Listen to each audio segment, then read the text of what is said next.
Gold and silver price ఈరోజు భారీగానైతే పడుతున్నాయి. So, అలాగే డొనాల్డ్ ట్రంప్ నాటోలోని మిగిలిన దేశాలనైతే ఈ స్ట్రెయిట్ ఆఫ్ హార్ముజ్ ద్వారా షిప్స్ సేఫ్‌గా వెళ్లేందుకు సహకరించాలనైతే ట్రంప్ అయితే కోవడం జరిగింది. సో, మరి ఆ దేశాలన్నీ అంగీకరించాయా లేదా? అలాగే కోల్ ఇండియా నుంచి మరో ఐపీఓ అయితే రాబోతుంది.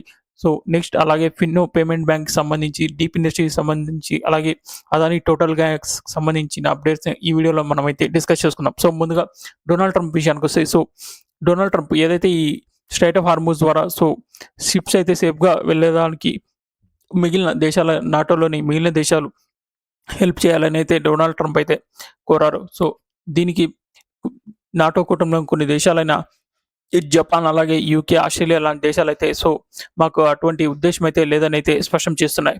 సో, అలాగే ఇప్పుడు ట్రంప్ ఫైనాన్షియల్ టైమ్స్‌కి ఇచ్చిన ఒక ఇంటర్వ్యూలో ఒకవేళ ఈ నాటో దేశాలు కానీ స్ట్రెయిట్ ఆఫ్ హార్ముజ్ ద్వారా వెళ్ళడానికి సహకరించకపోతే సిట్యుయేషన్ అయితే ఫ్యూచర్‌లో వెరీ బ్యాడ్‌గా అయితే మారే అవకాశం ఉందని అయితే ట్రంప్ అయితే హెచ్చరిస్తున్నారు. సో, అలాగే ఇజ్రాయెల్ ఈ యుద్ధం ఏదైతే జరుగుతుందో అది ఇంకా 3 వారాలైతే కొనసాగే అవకాశం అయితే ఉందని చెప్తున్నారు. ఇక గోల్డ్ అండ్ సిల్వర్ విషయానికొస్తే గోల్డ్ అండ్ సిల్వర్ గత కొన్ని రోజులుగా అయితే పడుతూనే ఉన్నాయి. దీనికి మెయిన్ రీజన్ యూఎస్, ఇజ్రాయెల్ అలాగే ఇరాన్ మధ్య జరుగుతున్న యుద్ధం. ఏదైతే యుద్ధం జరుగుతుందో క్రూడ్ ఆయిల్ ధరలైతే పెరిగిపోవడం, అలాగే ఇన్ఫ్లేషన్ పెరిగిపోయి interest rates central banks cut చేసే అవకాశాలు తక్కువగా ఉండడంతో గోల్డ్ అండ్ సిల్వర్ కూడా పతనమవుతున్నాయి. ఈ వీడియో రికార్డ్ చేసే టయానికి గోల్డ్ చూసినట్లయితే దాదాపు ఫ్లాట్‌గా ఉన్న సిల్వర్ దాదాపు 1.5% డౌన్‌లో అయితే ట్రేడ్ అవుతోంది. ఇక ఇండియా విషయానికొస్తే గోల్డ్ 24 క్యారెట్ గోల్డ్ చూసినట్లయితే దాదాపు 10 గ్రామ్స్ 1,56,436గా అయితే ఉంది. సిల్వర్ 1 కేజీ సిల్వర్ చూసినట్లయితే దాదాపు 2,52,793గా అయితే ఉంది. నెక్స్ట్ అప్డేట్ విషయానికొస్తే కోల్ ఇండియా యొక్క సబ్సిడరీ త్వరలో అయితే ఐపీఓకి రాబోతుంది. అదే central mine planning and design institute limited. ప్రీవియస్‌గా కోల్ ఇండియా నుంచి మనం చూసినట్లయితే భారత్ కోకింగ్ కోల్ అయితే ఐపీఓకి వచ్చింది కదా. ఇప్పుడు కోల్ ఇండియా యొక్క మరో సబ్సిడరీ అయిన central mine planning and design institute త్వరలోనే ఐపీఓకి అయితే రాబోతుంది. ఐపీఓ సైజ్ చూసినట్లయితే 1,842 క్రోర్‌గా అయితే ఉండబోతోంది. సబ్స్క్రిప్షన్‌కి మార్చ్ 20 నుంచి 24 మధ్యలో అయితే ఓపెన్‌లో అయితే ఉంటుంది. ప్రైస్ బ్యాండ్ విషయానికొస్తే 163 నుంచి 172 పర్ షేర్ అయితే ఉండబోతోంది. రిటైలర్ ఇన్వెస్టర్స్ ఒక లాట్ దాదాపు 80 షేర్స్‌కి అయితే అప్లై చేయాల్సి ఉంటుంది. మినిమమ్ ఇన్వెస్ట్‌మెంట్ ప్రకారం చూసుకున్నట్టయితే దాదాపు 13,760గా అయితే ఉండబోతోంది. ఇక రిజర్వేషన్ విషయానికొస్తే రీటైల్ ఇన్వెస్టర్స్‌కి అయితే దాదాపు 35% అయితే రిజర్వ్ అయితే ఉంటుంది. అలాగే క్యూఐబీసీకి చూసినట్లయితే 50%, అలాగే హెచ్ఎన్ఐసీకి చూసినట్లయితే 15%గా అయితే రిజర్వేషన్ అయితే ఉంటుంది. ఏదైతే ఈ ఐపీఓ ఉందో ఇది ఆఫర్ ఫర్ సేల్ ద్వారా వస్తుండడంతో ఫండ్స్ రైజ్ చేసినవైతే గవర్నమెంట్ ఆఫ్ ఇండియా అలాగే కోల్ ఇండియాకి అయితే చెందుతాయి. ఈ central mine planning and designing institute విషయానికొస్తే coal and mineral exploration, mine planning and mine డిజైనింగ్‌కి సంబంధించి కన్సల్టెన్సీ అలాగే టెక్నికల్ సర్వీసెస్ అయితే అందజేస్తుందని అప్డేట్ అయితే చేస్తున్నారు. నెక్స్ట్ అప్డేట్ విషయానికొస్తే ఐడీబీఐ బ్యాంక్ నుంచి ఐడీబీఐ బ్యాంక్ ఈరోజు దాదాపు 17% డౌన్ అయితే క్లోజ్ అయింది కదా. దీనికి మెయిన్ రీజన్ గవర్నమెంట్ అయితే డిస్ఇన్వెస్ట్‌మెంట్ ప్రాసెస్‌ని అయితే క్యాన్సిల్ అయితే చేయడం జరిగింది.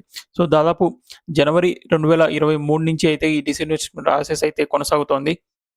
గవర్నమెంట్ ఆఫ్ ఇండియా చూసినట్లయితే ఐడీబీఐ బ్యాంక్‌లో దాదాపు 45.48% స్టేక్ అయితే హోల్డ్ చేస్తాయి. ఐడీబీఐ బ్యాంక్ దాదాపు 49.24% అయితే హోల్డ్ చేస్తున్నాయి. సెంట్రల్ గవర్నమెంట్ దాదాపు 30.48%, అలాగే ఎల్ఐసి 30.24%. కంబైన్‌గా చూసినట్లయితే 60.7% స్టేక్ అయితే సేల్‌కి ఉంచడం అయితే జరిగింది. ఈ రిజర్వ్ ప్రైస్ ఏదైతే సెట్ చేశారో ఆ రిజర్వ్ ప్రైస్ అయితే టూ హైగా ఉందని అందువల్ల బిడ్స్ అయితే ఈ రిజర్వ్ ప్రైస్ కన్నా తక్కువలో అయితే బిడ్స్ రిసీవ్ చేసుకోవడం వల్ల ఈ డిస్ఇన్వెస్ట్‌మెంట్ ప్రాసెస్‌ని అయితే క్యాన్సిల్ అయితే చేయడం అని గవర్నమెంట్ అయితే చెప్తోంది. ఈ రీజన్‌తోనే ఈరోజు స్టాక్ అయితే దాదాపు 17% డౌన్ అయితే క్లోజ్ అయింది. Next update Fino payment banks దగ్గర నుంచి. ఫినో పేమెంట్ బ్యాంక్ చూసినట్లయితే ఈరోజు దాదాపు లోయర్ సర్క్యూట్ హిట్ అయిందని చెప్పుకోవచ్చు. స్టాక్ అయితే దాదాపు 19.5% దాకా అయితే పడి 18% దగ్గరగా అయితే క్లోజ్ అయింది. ప్రీవియస్‌గా మనం చూసినట్లయితే ఫిబ్రవరి 27 ఫినో పేమెంట్ బ్యాంక్ యొక్క ఎండీ అలాగే సీఈఓ అయిన రిషి గుప్తాను అయితే అరెస్ట్ చేయడం జరిగింది కదా. బ్యాంక్ యొక్క ప్రోగ్రామ్ మేనేజర్స్‌కి సంబంధించిన విషయంగా అయితే ప్రీవియస్‌గా బ్యాంక్ వాళ్ళు అయితే అప్డేట్ చేశారు. దీనికి సంబంధించి డీజీజీఐ దర్యాప్తు అయితే కొనసాగుతుంది.